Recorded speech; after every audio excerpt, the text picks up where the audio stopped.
Ace is the place with the helpful hardware, folks. The buckets you buy at Ace hold paint, dirt, and debris. But our Children's Miracle Network buckets hold so much more, like dreams, hope, and care for children. Because over the last 29 years, with your help, Ace has raised over $125 million for local CMN hospitals. So stop by your local Ace this weekend to make a $5 donation and get a 5-gallon bucket plus 20% off almost anything that fits inside it. Offer valid on regular price merchandise. Additional exclusions apply. See store for details.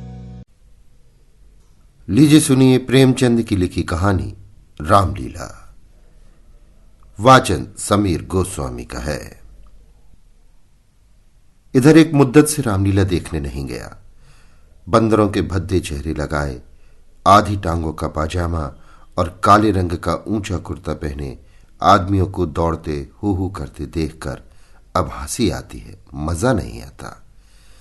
Kashi की लीला जग विख्यात है, सुना है लोग दूर दूर से देखने आते हैं। मैं भी बड़े शौक से गया, पर मुझे वहां की लीला और किसी वज्र देहात की लीला में कोई अंतर न दिखाई दिया।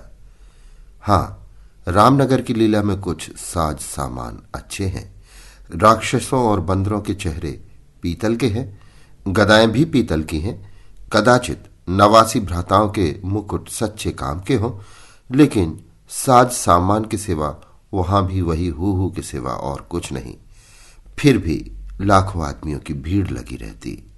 लेकिन एक जमाना वो था जब मुझे रामलीला में आनंद आता था। आनंद तो बहुत हल्का सा शब्द है, वो आनंद उन्माद से कम न था।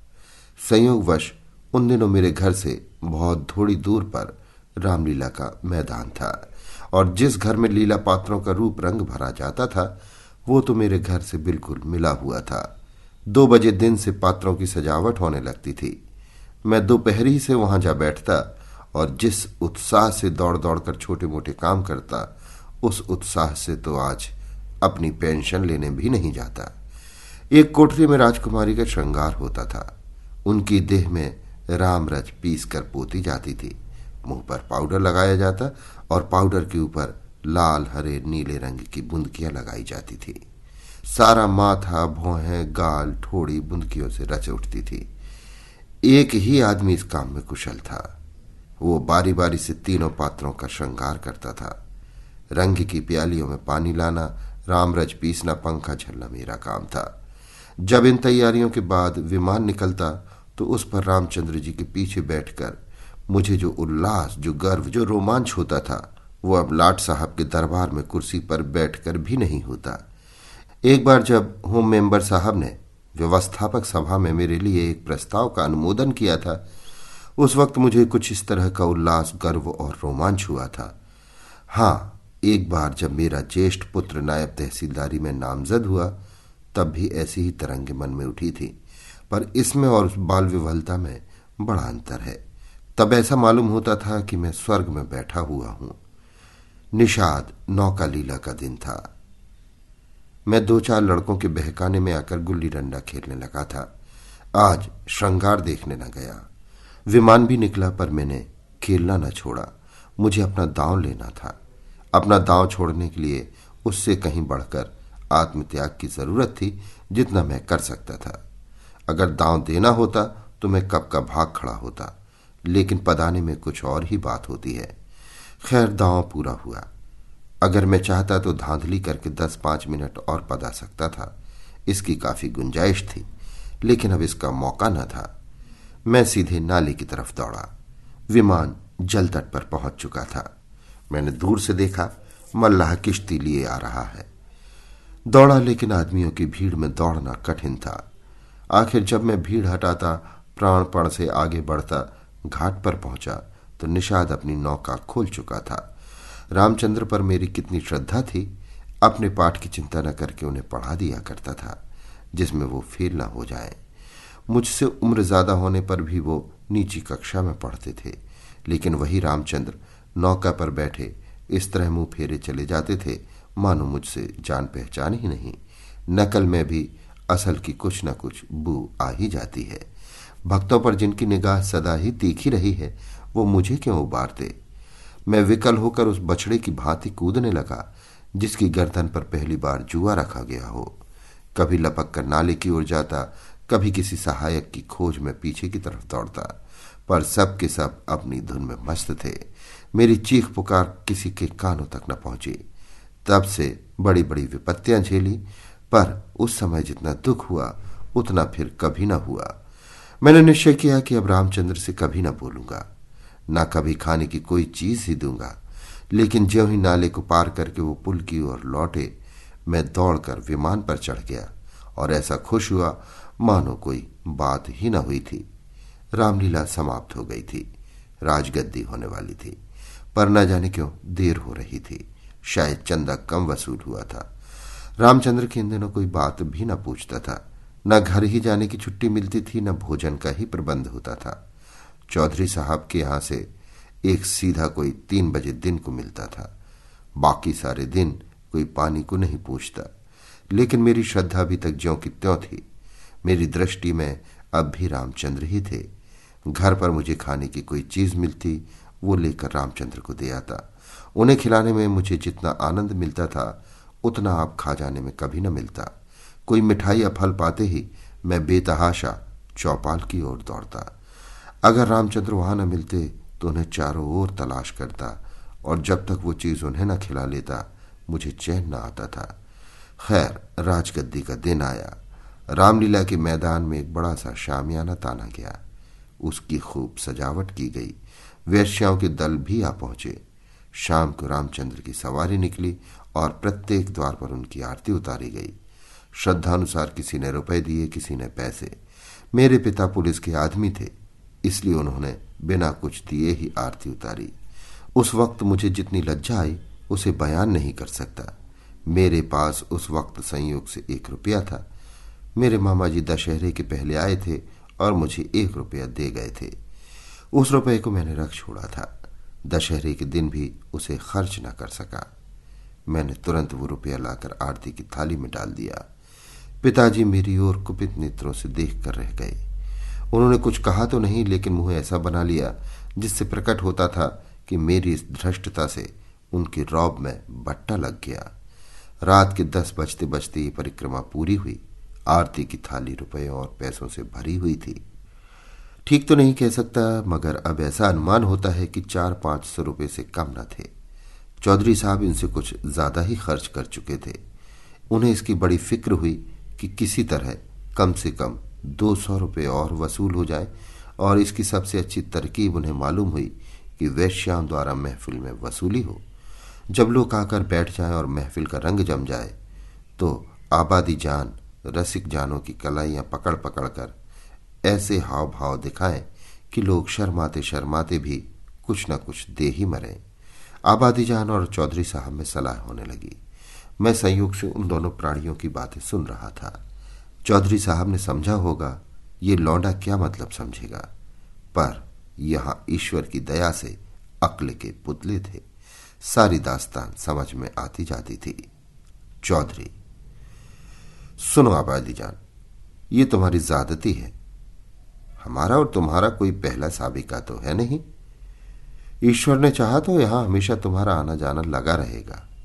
अब की चंदा बहुत कम आया, नहीं तो मैं तुमसे इतना इसरार न करता।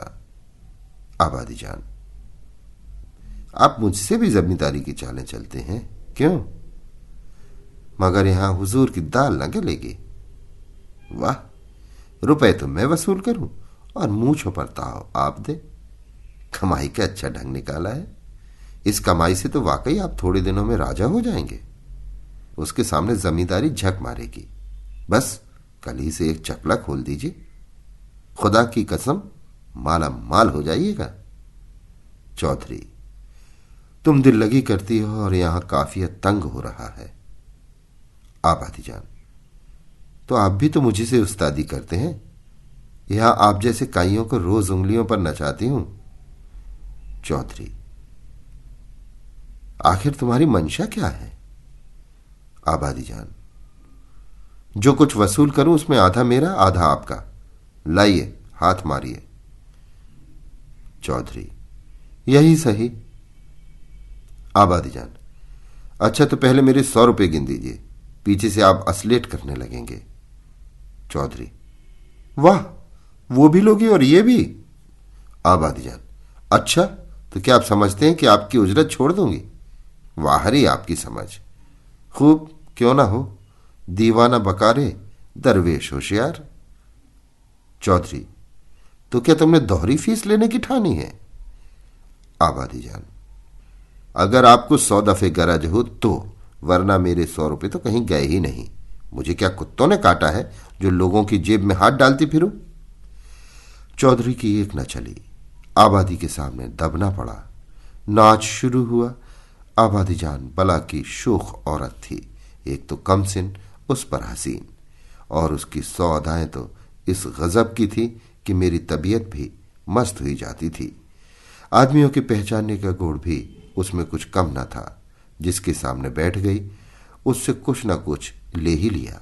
5 रुपए से कम तो शायद ही किसी ने दिए हों। पिताजी के सामने भी वो बैठी। मैं मारे शर्म के गड़ गया। जब उसने उनकी कलाई पकड़ी तो मैं सहम उठा। मुझे यकीन था कि पिताजी उसका हाथ झटक देंगे और शायद दुत्कार भी दें, किंतु ये क्या हो रहा है? ईश्वर, मेरी आंखें धोखा तो नहीं खा रही हैं। पिताजी मूंछों में हंस रहे हैं। ऐसी मृदु हंसी उनके चेहरे पर मैंने कभी नहीं देखी थी। उनकी आंखों से अनुराग टपका पड़ता था। उनका एक एक रोम पुलकित हो रहा था। मगर ईश्वर ने मेरी लाज रख ली। वो देखो, उन्होंने धीरे से आबादी के कोमल हाथों से अपनी कलाई छुड़ा ली। अरे, ये फिर क्या हुआ? आबादी तो उनके गले में बाहें डाली देती है। अब पिताजी उसे जरूर पीटेंगे। चुड़ैल को जरा भी शर्म नहीं। एक महाशय ने मुस्कुराकर कहा, यहां तुम्हारी दाल न गलेगी आबादीजान, और दरवाजा देखो। बात तो इन महाशय ने मेरे मन की कही और बहुत ही उचित कही, लेकिन ना जाने क्यों पिताजी ने उसकी ओर कुपित नेत्रों से देखा और मूंछों पर ताव दिया। मुंह से तो वो कुछ न बोले, पर उनके मुख की आकृति चिल्लाकर सरोष शब्दों में कह रही थी, तू बनिया मुझे समझता क्या है? यह ऐसे अवसर पर जान तक निसार करने को तैयार है। रुपए की हकीकत ही क्या? तेरा जी चाहे आजमा ले, तुझसे दूनी रकम न दे डालूं तो मुंह न दिखाऊं। महान आश्चर्य, घोर अनर्थ। अरे जमीन तू फट क्यों नहीं जाती? आकाश तू फट क्यों नहीं पड़ता? अरे मुझे मौत क्यों नहीं आ जाती? पिताजी जेब में हाथ डाल रहे हैं। वो कोई चीज निकाली और सेठ जी को दिखाकर आबादीजान को दे डाली। आह, ये तो अशरफी है। चारों ओर तालियां बजने लगी। सेठ जी उल्लू बन गए थे या पिताजी ने मुंह की खाई, इसका निश्चय मैं नहीं कर सकता। मैंने केवल इतना देखा कि पिताजी ने एक अशरफी निकालकर आबादीजान को दी। उनकी आंखों में इस समय इतना गर्वयुक्त उल्लास था मानो उन्होंने हातिम की कब्र पर लात मारी हो। यही पिताजी हैं जिन्होंने मुझे आरती में 1 रुपया डालते देखकर मेरी ओर इस तरह से देखा था मानो मुझे फाड़ ही डालेंगे। मेरे उस परमोचित व्यवहार से उनकी रौब में फर्क आता था, और इस समय घृणित, कुत्सित और निंदित व्यापार पर गर्व और आनंद से पूरे न समाते थे। आबादीजान ने एक मनोहर मुस्कान के साथ पिताजी को सलाम किया और आगे बढ़ी, मगर मुझसे वहां न बैठा गया। मारे शर्म के मेरा मस्तक झुका जाता था। अगर मेरी आंखों देखी बात न होती तो मुझे इस पर कभी एतबार न होता। मैं बाहर जो कुछ देखता सुनता था उसकी रिपोर्ट अम्मा से जरूर करता था, पर इस मामले को मैंने उनसे छिपा रखा। मैं जानता था उन्हें ये बात सुनकर बड़ा दुख होगा। रात भर गाना होता रहा।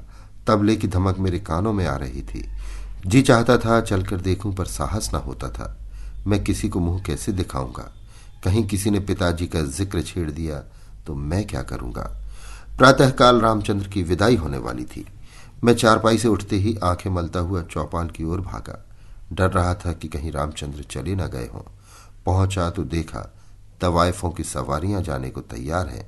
20 आदमी हसरतनाक मुंह बनाए उन्हें घेरे खड़े हैं। मैंने उनकी ओर आंख तक न उठाई, सीधा रामचंद्र के पास पहुंचा। लक्ष्मण और सीता बैठे रो रहे थे और रामचंद्र खड़े कांधों पर लुटिया डोर डाले उन्हें समझा रहे थे। मेरे सिवा वहां और कोई न था। मैंने कुंठित स्वर से रामचंद्र से पूछा, क्या तुम्हारी विदाई हो गई?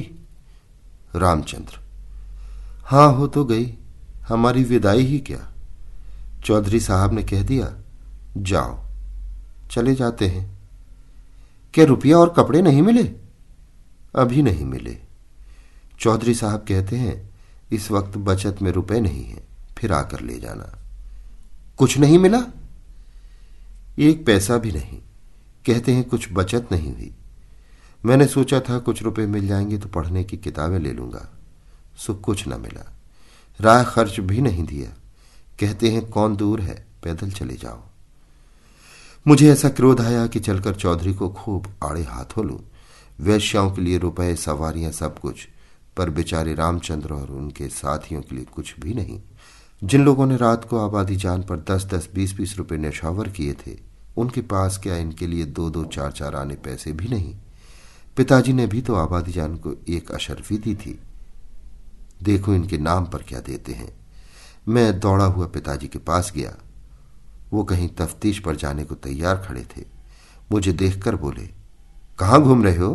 पढ़ने के वक्त तुम्हें घूमने की सूझती है? मैंने कहा, गया था चौपाल। रामचंद्र विदा हो रहे थे, उन्हें चौधरी साहब ने कुछ नहीं दिया। तो तुम्हें इसकी क्या फिक्र पड़ी है? वो जाएंगे कैसे? पास राह खर्च भी तो नहीं है। क्या कुछ खर्च भी नहीं दिया? ये चौधरी साहब की बेइंसाफी है। आप अगर 2 रुपया दे दें तो मैं उन्हें दे आऊं। इतने में शायद वो घर पहुंच जाएं। पिताजी ने तीव्र दृष्टि से देखकर कहा, जाओ अपनी किताबें देखो, मेरे पास रुपए नहीं है। ये कहकर वो घोड़े पर सवार हो गए। उस दिन से पिताजी पर से मेरी श्रद्धा उठ गई। मैंने फिर कभी उनकी डांट डपट की परवाह नहीं की। मेरा दिल कहता, आपको मुझको उपदेश देने का कोई अधिकार नहीं। मुझे उनकी सूरत से चिढ़ हो गई। वो जो कहते मैं ठीक उसका उल्टा करता। यद्यपि इसमें मेरी हानि हुई, किंतु मेरा अंतःकरण उस समय विप्लवकारी विचारों से भरा हुआ था। मेरे पास 2 आने पैसे पड़े हुए थे। मैंने पैसे उठा लिए और जाकर शर्माते शर्माते रामचंद्र को दे दिए। उन पैसों को देखकर रामचंद्र को जितना हर्ष हुआ, वो मेरे लिए आशातीत था। टूट पड़े, मानो प्यासे को पानी मिल गया। यही 2 आने पैसे लेकर वो तीनों मूर्तियां विदा हुई। केवल मैं ही उनके साथ कस्बे के बाहर तक पहुंचाने आया। उन्हें विदा करके लौटा तो मेरी आंखें सजल थी, पर हृदय आनंद से उमड़ा हुआ था। अभी आप सुन रहे थे प्रेमचंद की लिखी कहानी रामलीला। वाचन समीर गोस्वामी का था। Ace is the place with the helpful hardware, folks. Ace is the only national retailer that carries Benjamin Moore paint, which means the paint you trust and a huge selection of colors are right in your neighborhood. And this Saturday only, you can pick up a free sample of Benjamin Moore at your local Ace. It's a great way to explore quality colors and find the perfect one for your place. So if you're looking for award-winning service and a new look for your home, look no further than Benjamin Moore paint at Ace. Offer valid August 1st for Ace Rewards members. Limit 1 at participating stores while supplies last.